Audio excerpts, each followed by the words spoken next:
Bueno, buenos días a todas las partes presentes. Vamos a dar lectura al veredicto en el legajo 75-365-2016, caratulado Escobar Fabián, sobre tentativa de homicidio calificado, artículos 42 y 80, inciso 9 del Código Penal. En la ciudad de Neuquén, capital de la provincia del mismo nombre, a los 16 días del mes de agosto del año 2017, se reúnen en acuerdo el Tribunal de Juicio, integrado por los jueces penales doctores Mara Suste, Cristian Piana y Daniel Varecio, presididos por el último de los nombrados, para dictar sentencia en autos caratulados Escobar Fabián sobre tentativa de homicidio calificado, artículos 42 y 80, inciso 9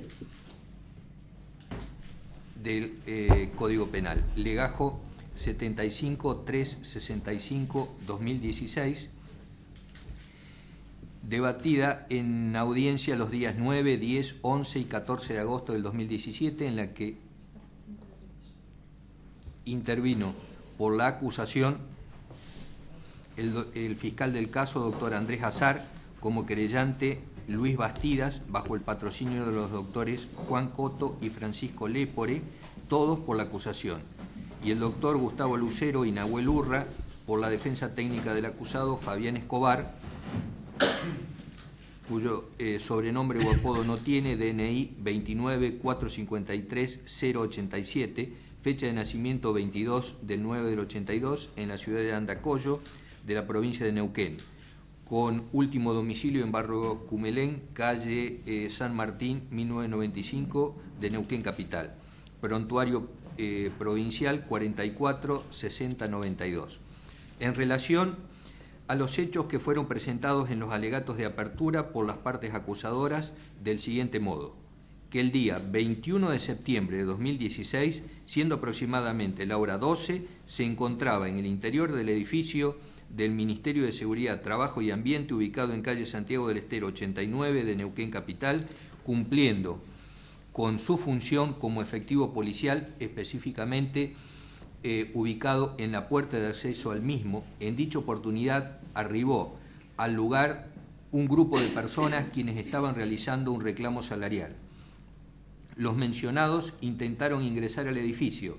Tal circunstancia fue impedida por varios efectivos policiales quienes también cumplían funciones allí, siendo Omar Antonio Bravo, Andrés Benjamín Mari y Joaquín Kirulev.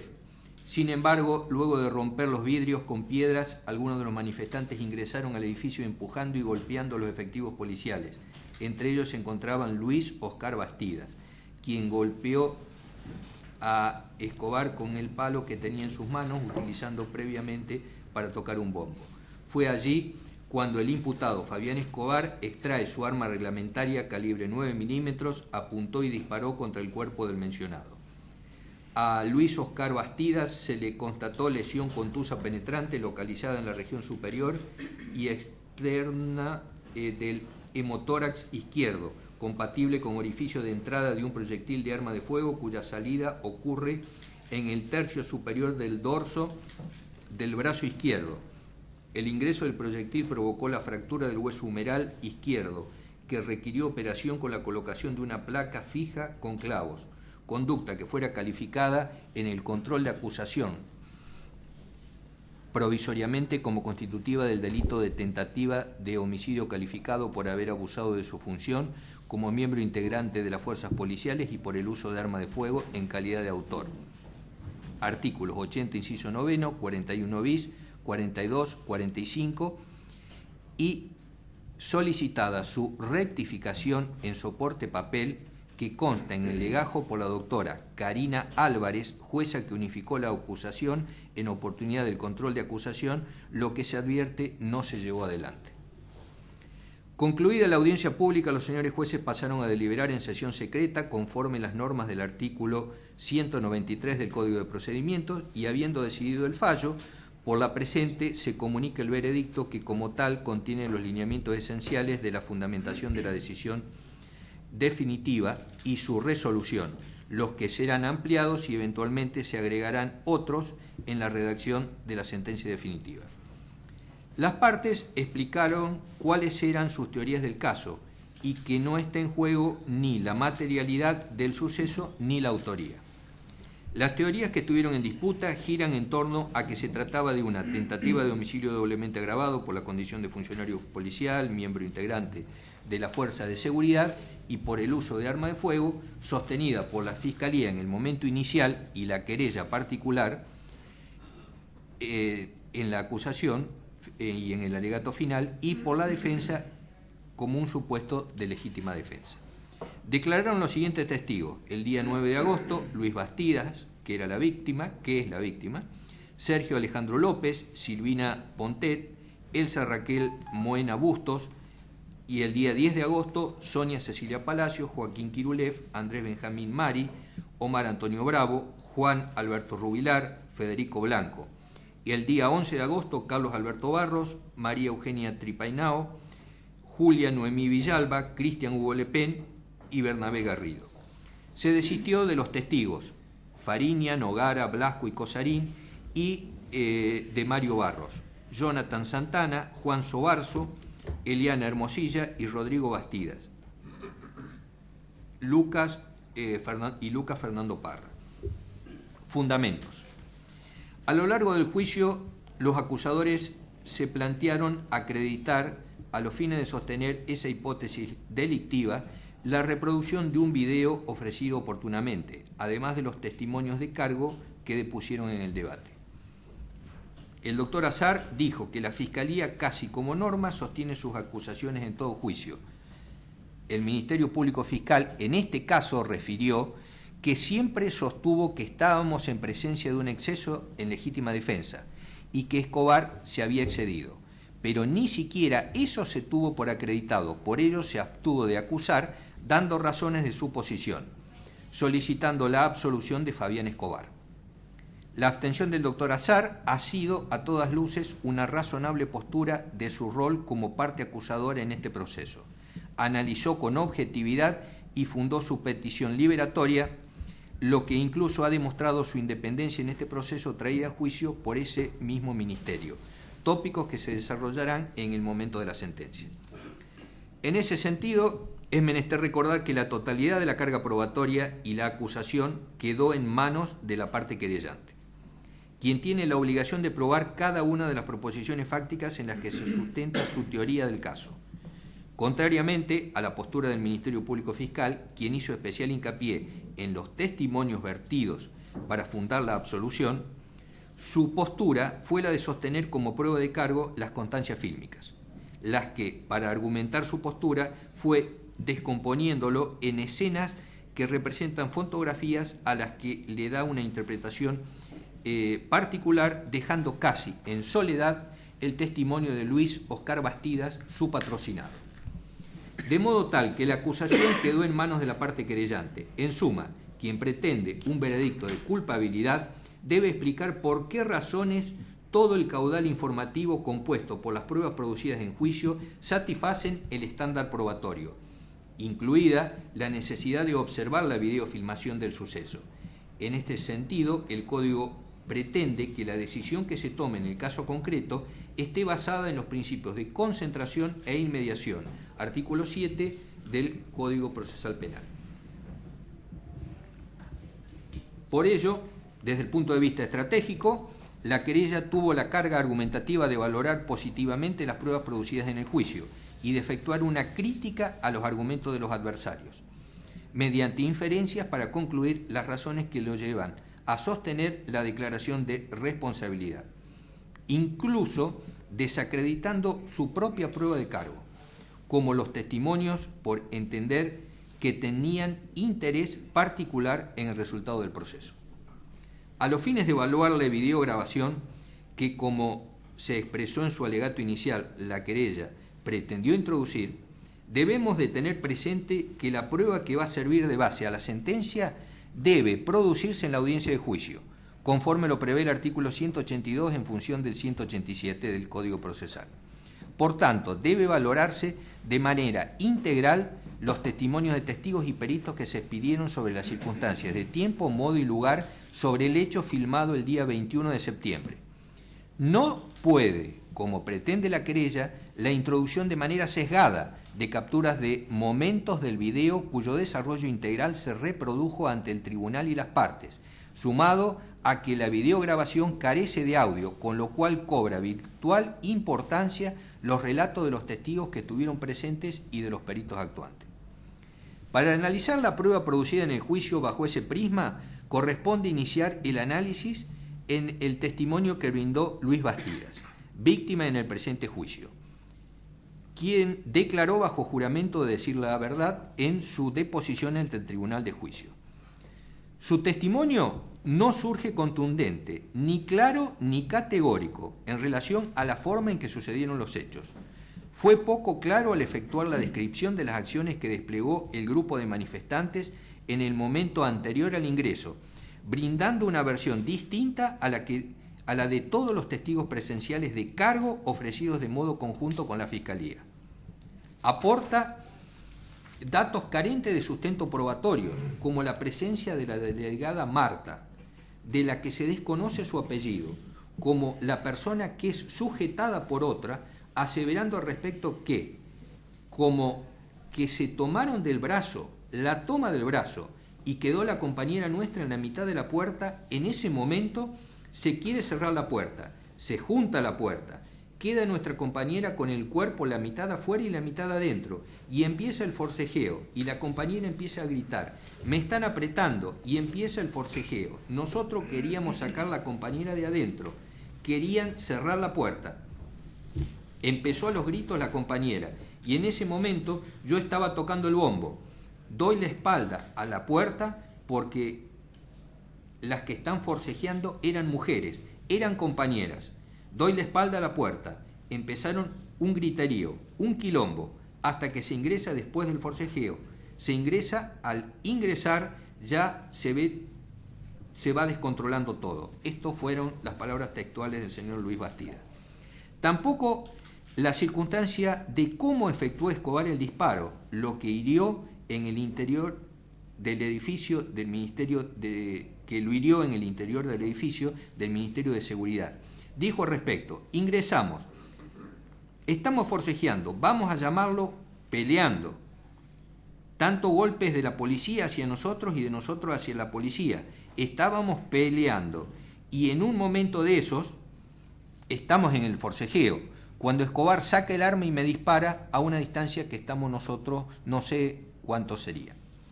A pregunta del fiscal sobre la tal Marta, dijo que quien la tomó del brazo fue la mujer a la delegada. La verdad no sé si es amistoso o provocativo. La agarró parte del antebrazo, como que la quiso meter para adentro. La metió, quedó la mitad del cuerpo adentro y la mitad afuera. El fiscal le preguntó, ¿esa arremetida provocó algún cambio? Sí, porque tanto nosotros como la gente que estaba adentro, porque cuando la compañera queda atrapada, cuando se arma el disturbio o se descontrola todo, la policía pegaba del lado de adentro, o sea, le pegaba a la compañera. Marta, la delegada, quedó atrapada, quedó con la puerta, le apretaba con el marco el cuerpo, no podía salir ni entrar. La idea nuestra era sacarla. En un principio lo que se decía era, déjenla salir, que salga la compañera. Tal fue su falta de emotividad y convicción de su testimonio que el propio patrocinante, doctor Coto, descarta categóricamente en su alegato final gran parte de los datos aportados por Bastidas. No menciona a Marta, insólitamente, ya que ese dato lo había aportado su representado. No la cita a juicio ni brinda explicación de aquello que habría provocado la agresión inicial, intentando justificar una motivación para ello, lo cual debe descartarse de plano por orfandad probatoria. A ello cabe agregar que en su relato hay pasajes que se contradicen seriamente con pruebas producidas en juicio. También se evidencian contradicciones, toda vez que se pudo corroborar durante las audiencias de juicio que no existió la referida Marta. Igual impresión fue la de la defensa y la de la fiscalía. Es más, esas partes dijeron que mentía Bastidas. En suma, el testigo planteó un clima de paz con una manifestación pacífica, cuando desde el día anterior no era así, conforme los testimonios que seguidamente se irán valorando. Sobre la participación de Fabián Escobar, ninguna duda cabe, tampoco en cuanto a la autoría material del hecho bajo examen. aunque con posturas diferentes en cuanto al cometimiento por parte del fiscal de caso y el querellante particular, y la defensa, que no cuestiona la materialidad del hecho, sino que sostiene que la conducta desarrollada por su asistido se encuentra parada en la causal de justificación contemplada en el artículo 34. La parte querellante expuso sus argumentos a efecto de sustentar o sostener sus pretensiones. Cada parte debe producir argumentativamente información de calidad, atento a que en el devenir del juicio la querella utilizó en su discurso jurídico una falacia argumentativa con el fin de obtener una sentencia a su favor, ya que pretendió razonar y afirmar como válida proposiciones fácticas cuando de los testimonios, convenciones probatorias y constancias fílmicas integrales que fueron reproducidas en el debate y luego proyectadas en innumerables oportunidades por estos magistrados, las afirmaciones no resultan ciertas ni verificadas. Es que la parte pretendió escindir la videofilmación, presentando fotografías que no reflejan la realidad de lo efectivamente sucedido, efectuando una valoración sesgada y escindida del contexto temporoespacial. En ese sentido, es menester aclarar que con relación a la dinámica del hecho, el continente de la información es el video, los testigos y analizado luego estos por los peritos. En su alegato final nos dijo que se ve a Escobar en especial en una posición particular, erguida, con su arma en la mano. No está ni tirado, no está lastimado, no está sangrando. Se lo ve el señor Escobar que en su mano tiene un arma reglamentaria. Van a ver cómo le sacó un cable de seguridad.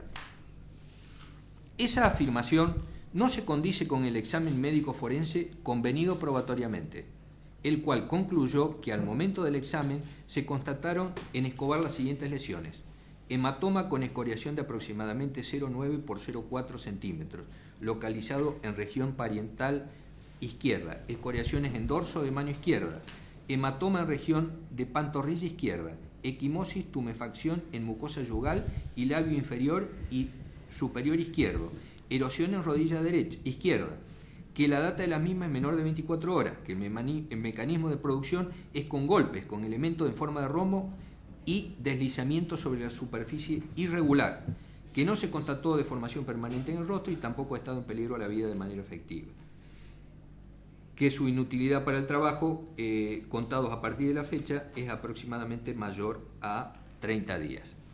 También expresa que acá los testigos vinieron y nos dijeron que la puerta estaba cerrada del lado de afuera, estaba cerrada con cadenas. Entendemos que el señor querellante confundió en el fragor del debate el día, ya que tal como lo dijo Sergio Alejandro López, el día anterior los cerraron hasta las 4 de la tarde. Los cerraron desde afuera. Eso fue textual. En igual sentido dijo Silvina Pontet, el día 20 nadie pudo salir, no pudieron comer. Cuando ellos decidieron irse, se pudieron retirar. Tuvieron situaciones con compañeras chiquitas con ataques de pánico. También expresó el querellante, el personal policial provocó toda la violencia. Estos son dos aspectos, porque a partir de ahí hicieron uso abusivo de su función, golpeando a los manifestantes, y lo que me parece más importante es devolviendo elementos contundentes. Lo van a ver a Escobar cómo arroja una piedra que entiendo nunca podría haber sido instruido para eso. Luego de reproducir el video en innumerables oportunidades, a fin de dilucidar si efectivamente lo que nos decía la parte era cierto, al minuto 11:14:43 se ve al cabo Escobar levantando un pedazo de baldosa en la mano, arrojada por los manifestantes y que había logrado romper el vidrio de la puerta. Pero al minuto 11:14:44 Escobar lanza el pedazo de baldosa a la pared y rebota por encima de las sillas azules, no a los manifestantes, y termina cayendo debajo del escritorio. Es decir, La acción de Escobar nunca fue la de lanzar la piedra a los manifestantes, porque la misma no salió del recinto que custodiaban, por lo que no se verifica la afirmación del querellante. En otro punto de su alegato hace hincapié en la gesticulación de Pontet, que hace hacia el personal policial. Ahora, esto es una inferencia, no es una certeza, porque la testigo nos dijo en su declaración: subo la escalera y bajo porque no me quedé tranquila, y gritaba: por favor, tranquilícense. Por lo que la querella descontextualiza el momento, dando una interpretación que no se condice con lo declarado por la testigo. De modo que las inferencias deben probarse y no hay evidencia en este juicio al respecto que respalde la postura esgrimida. Prosigue con la imagen del ingreso. Ahí se lo ve utilizando la tonfa para golpear a los manifestantes. Esto está demostrado la intención inicial de agredir a las personas por parte de Escobar. Esto explica que su intención no es ampararse en una causa de justificación. Lo demostramos en los actos anteriores. De la reproducción de las imágenes fílmicas se desprende que ello no es así. Nos explicamos. Al minuto 11:15:00, los manifestantes vulneran la resistencia policial e ingresan. Destacamos que no tienen piedad con la señora Elsa Moena. Un manifestante la empuja. Queremos detenernos acá para recordar la vigencia plena de la Convención Interamericana para prevenir, sancionar y erradicar la violencia contra la mujer, establecida en su artículo 1 y 2. Por lo que esta observación va más allá, en función de que fue primero Pontet cuando afirmó que no sabe de dónde apareció la señora y la empezó a golpear. Ella decía: pará, somos todos compañeros. Es increíble lo que me pegó esa mujer, dijo.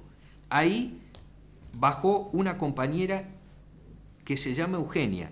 La sacaron para atrás. En otro pasaje manifestó: los policías estaban tranquilos en su puesto de trabajo. Trataban de cerrar la puerta. Ahí le agarran el brazo a Elsa, desde ella y desde afuera, y no la soltaron más. Por su parte, Elsa Moena dijo: iba a sacar a su compañera y la agarran. A ella la agarran del brazo. Ella no agarró a nadie, dijo. Quedó atrapada en la puerta. Quedó la otra compañera suya. Cuando ella sale a sacar a Silvina, ahí quedó atrapada. Cuando se produjo el ingreso, se quedó atrapada contra la pared y la puerta. En definitiva, los manifestantes incumplieron los términos de dicha convención. A las 11:15:07, un manifestante vestido con campera gris le saca la tonfa a Escobar y aparece en acción Bastidas a las 11:15:07, quien vestía una campera buzo a rayas con el palo y redoblante o bombo en la mano. Tira el bombo y va directo a los policías, que se encontraban todos arrinconados en el lugar denominado Ciego. Se puede ver con claridad cuando le quitan con violencia de la mano a Escobar la tonfa, elemento de defensa provisto al efectivo policial Bravo, quien, vencido en su resistencia, se la pasó a Escobar. Pues bien, allí deviene el uso del único elemento de defensa que le quedaba, que era su arma reglamentaria, cuyo uso le está permitido en situaciones como la verificada en este caso. Respecto de los actos anteriores, como tirar una baldosa, quedó acreditado que la misma no fue dirigida a los manifestantes, no hubo intención de lesionar, estaba siendo atacados por estos. También nos dijo la querella: los manifestantes no tenían ningún tipo de arma. Los palos que nos mencionaron, los testigos que entraron con palos, que terminaron reconociendo que eran baquetas o palos de bombo. Ninguno de estos elementos puede haber lesionado a los efectivos policiales. Parece que el señor querellante olvida que suscribió convenciones probatorias, en las que no solo convinieron las lesiones de su representado Bastidas, sino las de Fabián Escobar, Joaquín Kirulev, Andrés Mari y Omar Antonio Bravo. Y fue el propio Bastidas quien dijo: estamos forcejeando, vamos a llamarlo peleando. Respecto a que no se encontraron restos de sangre del video, surge que Omar Bravo está ensangrentado en su pómulo izquierdo al minuto 11:16:33. Luego enfatiza el señor querellante: ninguna de estas lesiones se provocó con elementos contundentes, ni siquiera elementos contundentes. Eran personas disputándose a manos limpias el lugar. No logramos entender qué pretende demostrar el señor querellante. ¿Lo considera legal? ¿Los manifestantes contaban con un permiso legal para producir semejante escándalo? ¿Los policías tienen que dejar que corra su vida a peligro y la de terceros para evitar ser enjuiciados? En otro pasaje dijo: sostenemos que la cargó anteriormente, lo vimos incluso teniendo su arma, que si lo estaba golpeando y defendiendo no pudo cargar. ¿Cómo hizo para cargar el arma? La utilización de la acción de carga como elemento disuasivo la tuvo que haber hecho antes, y esto revela la intención de efectuar el disparo. Respecto de las afirmaciones hipotéticas que hace el querellante, lo cierto es que su rol en el proceso de es acreditar lo que asegura, y en este caso ninguna prueba objetiva dio cuenta de tal aseveración. Habiendo tenido la oportunidad de consultar a los peritos sobre el tiempo que podía insumir la carga del arma, no lo hizo. Se consultó a los testigos sobre la modalidad, pero no por el tiempo. Por lo tanto, no se puede tomar por cierto una conclusión con la certeza necesaria para esta etapa procesal. Además, refirió: la intención de Escobar era clara, utilizar el arma de fuego desde antes que ingresen los manifestantes. La hipótesis es que Bastidas estaba retrocediendo. Si está retrocediendo, el cuerpo está inclinado hacia atrás y el ángulo que tiene el cuerpo es otro. No se verifica tal circunstancia. Al ver el video en el minuto 11, 15, 12, se ve a Bastidas peleando, que le pega una patada a Bravo mientras caía, y se le ve tomar del suelo un palo del bombo y atacar a los demás policías. Al minuto 11, 15, 15, al minuto 11, 15, 18 se produce el disparo y Bastidas se retira afuera, y al minuto 11, 15, 24 Bastidas se da cuenta de la herida, ya fuera del lugar, pero captado por la cámara, por lo que la afirmación del cuerpo inclinado en retirada no se verifica de modo que observó la querella. La inclinación capturada es posterior al disparo. Además, aludió: lo siguiente, que para nosotros es el hecho desencadenante, uno de los testigos que traemos acá, que es el señor Bravo, cuando ustedes vean en el video a la hora 11, 13, 20, van a poder apreciar, y nosotros vamos a demostrar, que utilizando una de sus armas reglamentarias, que es la tonfa, empezó a golpear a personas que se encontraban ahí. Entre esas personas, y lo vamos a demostrar, también estaba la señora Pontet, que incluso había salido desde adentro del ministerio, empieza a golpear y eso desencadena una serie de agresiones mutuas. La apreciación del señor querellante no es la misma de estos jueces. Se observa con claridad que no solo de la videofilmación, sino que fue corroborado por Elsa Moena, que Bravo le pega con la tonfa para tratar de liberarla de los manifestantes, que la tenían atrapada. Contrariamente a la versión en soledad de Bastidas, y la utilización se justifica, ya que no solo era una agresión ilegítima hacia Pontet primero y Moena después, sino que quedó acreditada con su testimonio que tuvo una recuperación de más de 30 días en su brazo. Este tribunal, luego de analizar detenidamente esos testimonios bajo las normas de la lógica y de la experiencia común, concluye que no solo esos elementos de prueba no resultan suficientes para sostener los extremos de la imputación, sino que además se encuentran desvirtuados no solo por la prueba de descargo, sino también por la prueba traída a juicio por los acusadores para acreditar su caso. Por último, debemos analizar si Escobar ha estado incurso en un permiso legal en defensa de su vida y la de terceros. Se debe verificar indefectiblemente los requisitos que se establecen en los artículos 6 y 7 del artículo 34 del Código Penal. Agresión ilegítima. La misma se ha configurado durante el hecho, y esto se ha verificado mediante la reproducción del video grabación, que fue introducido a través del relato de testigos.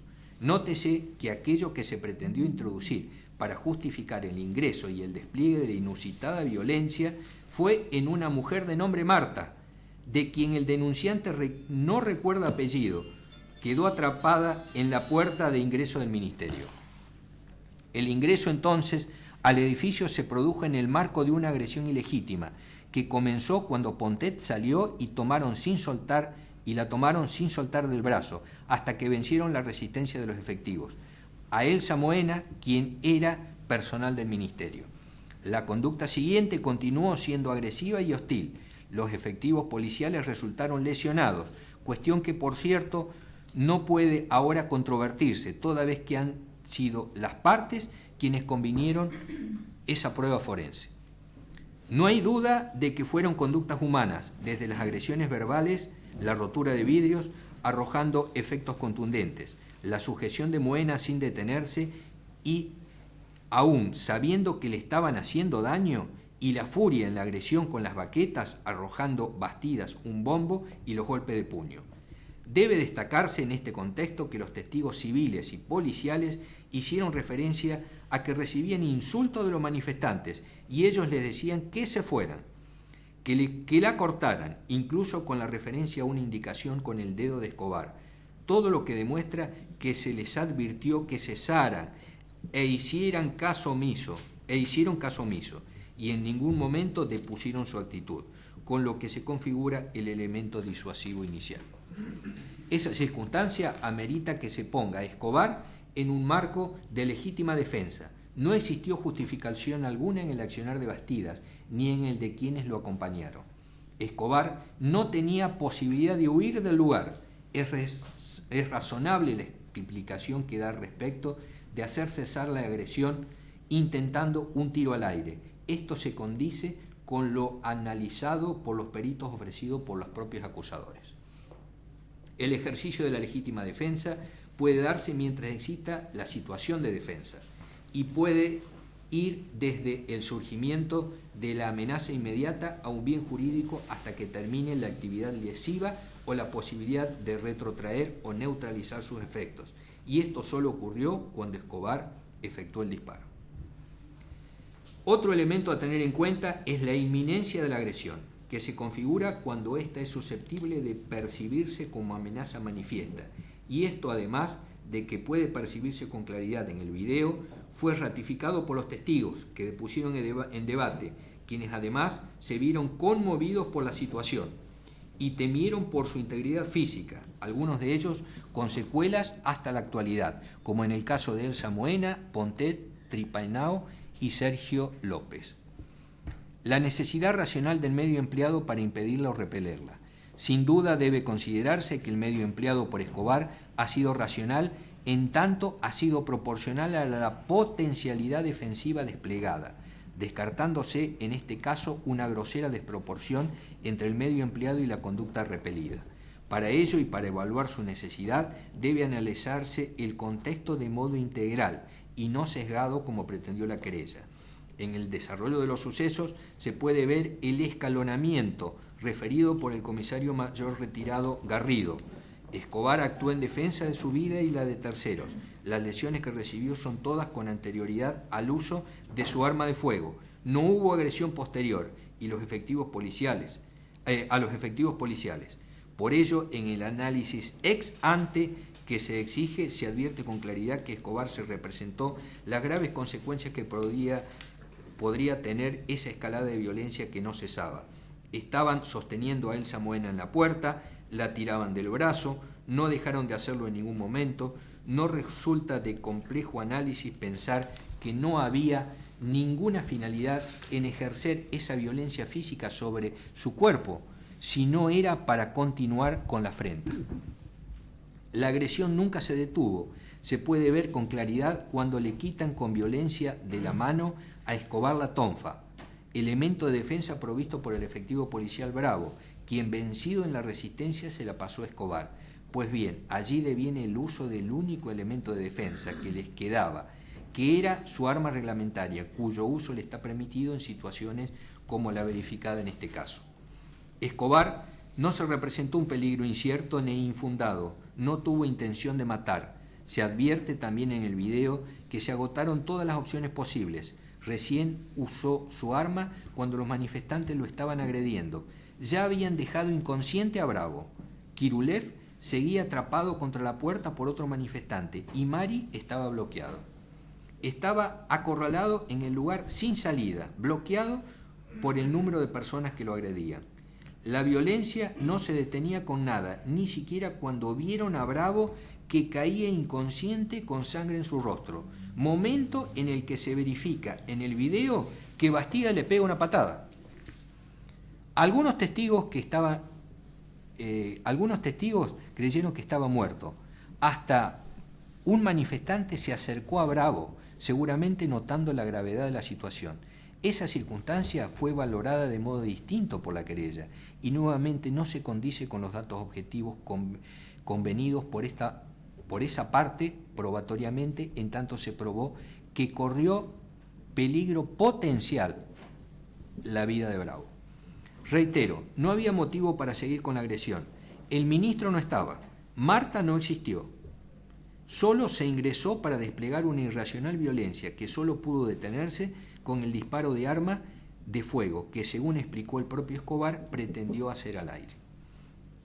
Hasta tal punto fue el uso racional del medio empleado que Escobar inmediatamente bajó el arma, utilizando su otra mano para que los manifestantes se retiren. En ningún momento los apuntó, ni la utilizó para hacer que se retiraran. Solo tuvo la intención de defenderse y defender a terceros, y detenida la agresión con el disparo, dejó de utilizar el arma. No se advierte entonces ninguna desproporción en el medio empleado ni en el uso del elemento provisto a un funcionario policial. Insistimos, fue necesario el uso del arma toda vez que ninguna de todas las opciones para detener la violencia fueron atendidas. Por el contrario, frente al caso omiso, la violencia seguía increciendo. En definitiva, la proporcionalidad no solo se exige en relación con la agresión y la defensa, sino que también se mide en la relación entre el medio utilizado para defenderse y el bien defendido. Todas estas condiciones se dieron en el caso. Dicha circunstancia quedó evidenciada en las múltiples lesiones que sufrió Bravo y que fueron convenidas probatoriamente por las partes en el momento del examen.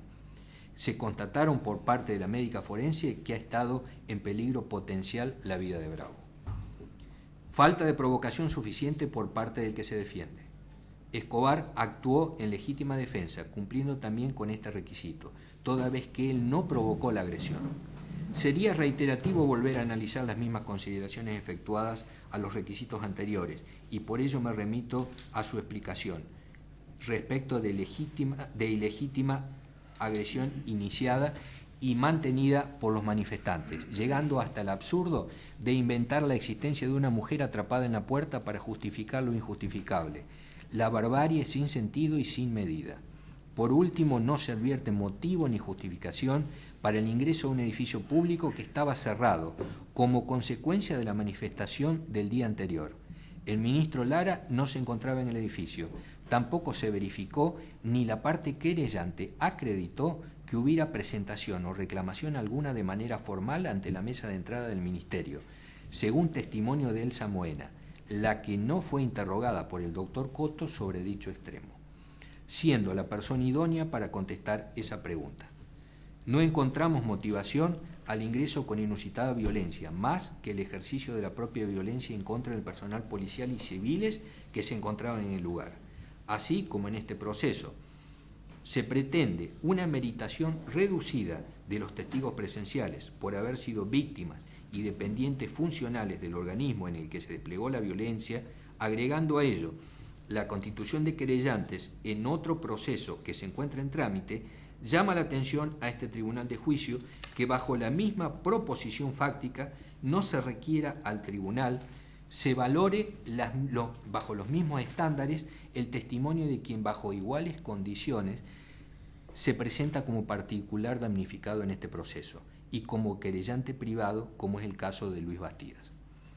Debiendo recordarse que todos declararon bajo juramento de ley, con las consecuentes derivaciones del falso testimonio. Los estándares de valoración de los derechos de una víctima no pueden discriminarse en un proceso, so pretexto de la existencia de otro con un rol distinto y en el que fácticamente se investigan los mismos hechos con participaciones penales diversas. En base a tales argumentos, el tribunal considera que no se acreditó a lo largo del juicio la teoría del caso de la querella, sumado a la abstención fiscal fundada en el ejercicio de la legítima defensa. Por ello, por unanimidad, este tribunal de juicio resuelve: primero, absolver a Fabián Escobar, DNI 29-453-087, de demás condiciones personales obrantes en el legajo, por el delito de tentativa de homicidio doblemente calificado por haber abusado de su función como miembro integrante de las fuerzas policiales y por el uso de arma de fuego. Artículos 80, inciso noveno, 41 bis, 42 y 45 del Código Penal, por el hecho sucedido el día 21 de septiembre del 2016 en perjuicio de Luis Bastidas, en virtud de haber actuado en legítima defensa propia y de terceros conforme a las provisiones del artículo 34, inciso sexto y séptimo del Código Penal. Segundo, diferir para el día 24 de agosto del 2017 la lectura integral de la presente, la que será notificada si las partes no tienen problema vía electrónica, sino si alguno tiene objeciones se la leerá públicamente, con los alcances del artículo 178 del Código Penal. ¿Las partes tienen algún inconveniente que se notifique electrónicamente? No, señor presidente. Muy bien. Punto 3, comuníquese.